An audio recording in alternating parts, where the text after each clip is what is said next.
quanto a esse tema, o que eu posso dizer é que eu, particularmente, estou absolutamente convicto da continuidade da vida após a morte e também da comunicabilidade entre as consciências no plano físico e as consciências do plano extrafísico, também chamados equivocadamente de mortos. A morte não existe, o que existe é uma transformação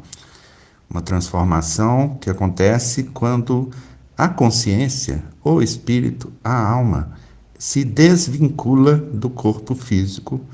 pela cessação dos mecanismos de sustentação do fluido vital que é o combustível do funcionamento do corpo físico. Quando esse fluido vital, por algum motivo, é interrompido,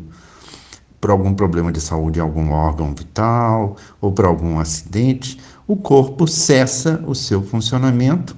e esse fluido vital que mantinha o corpo vai se desfazendo e isso liberta o corpo extrafísico que o espírito ou alma passa a usar ao invés do corpo físico. Ao longo de toda a vida, enquanto está encarnado, o espírito usa o corpo físico para se manifestar e usa simultaneamente os corpos extrafísicos, que são justapostos e, portanto, coexistem com o corpo físico. Quando o corpo físico para de funcionar e morre, como se diz, ainda continuam existindo os corpos extrafísicos. O corpo extrafísico imediatamente menos denso, acima do físico, é o chamado corpo astral. Os espíritas chamam de perispírito. Outras pessoas chamam por outro nome.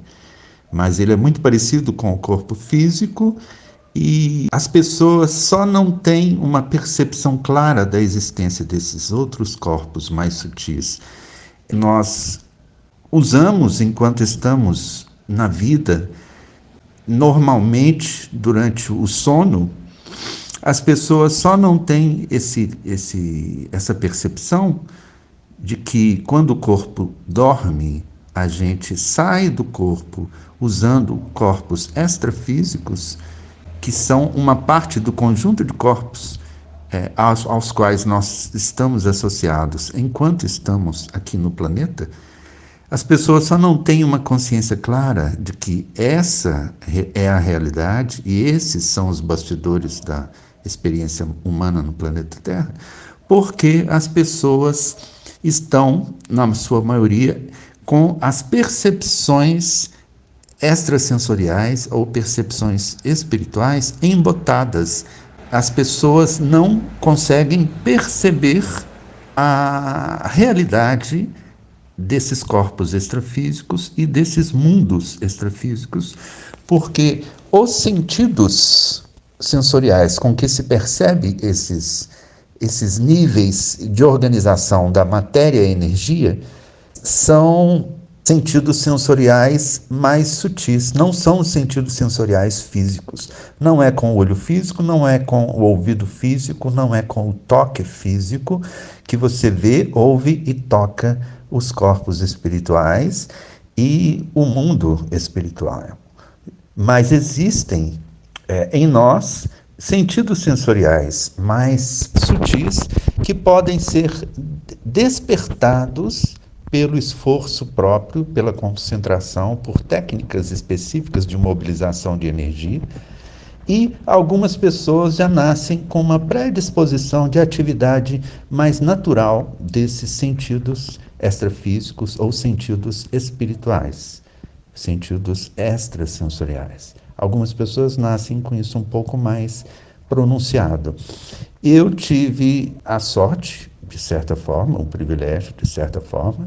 de, a partir de uma certa época na minha vida, esses sentidos espirituais despertarem em mim, o que me permitiu perceber por mim mesmo a existência desses corpos extrafísicos, dessas organizações mais sutis da matéria-energia, tal como nós a compreendemos, trocando em miúdos, desde a adolescência, final da adolescência principalmente, eu comecei a sair conscientemente do meu próprio corpo e perceber diretamente a realidade dos mundos extrafísicos e a realidade dos meus próprios corpos extrafísicos, o corpo astral e os corpos mais sutis. Na maioria das vezes, eu saía usando o corpo astral, que é o corpo que resta quando você morre. Quando você morre, você de repente se percebe num corpo muito semelhante ao corpo físico, que é o corpo astral, apenas com algumas características mais sofisticadas, como, por exemplo, uma leveza, uma característica mais inefável que lhe permite flutuar, volitar, voar, atravessar paredes físicas, por exemplo, ir de um lugar a outro na velocidade do pensamento e coisas desse tipo. E a sensibilidade, a capacidade de percepção das relações com o espaço e o tempo são também muito caracteristicamente mais avançadas, mais expandidas.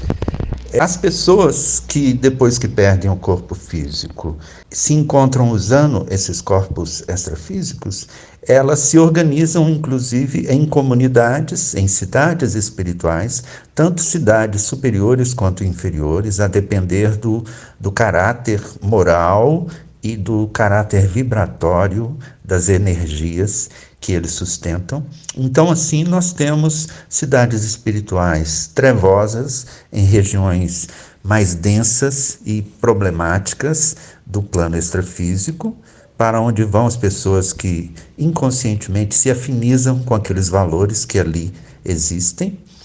E lá existem muitas dificuldades, sofrimentos, violência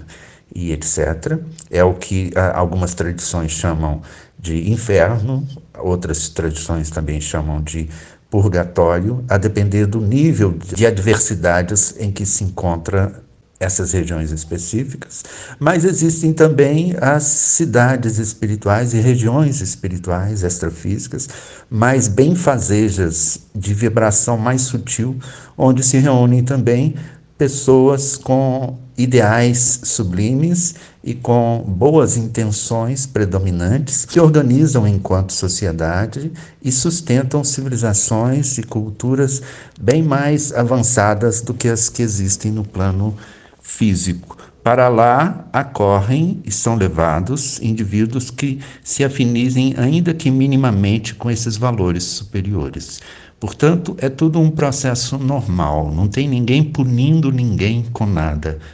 É apenas puro fluxo normal de atração por afinidade que faz com que algumas pessoas passem a se manifestar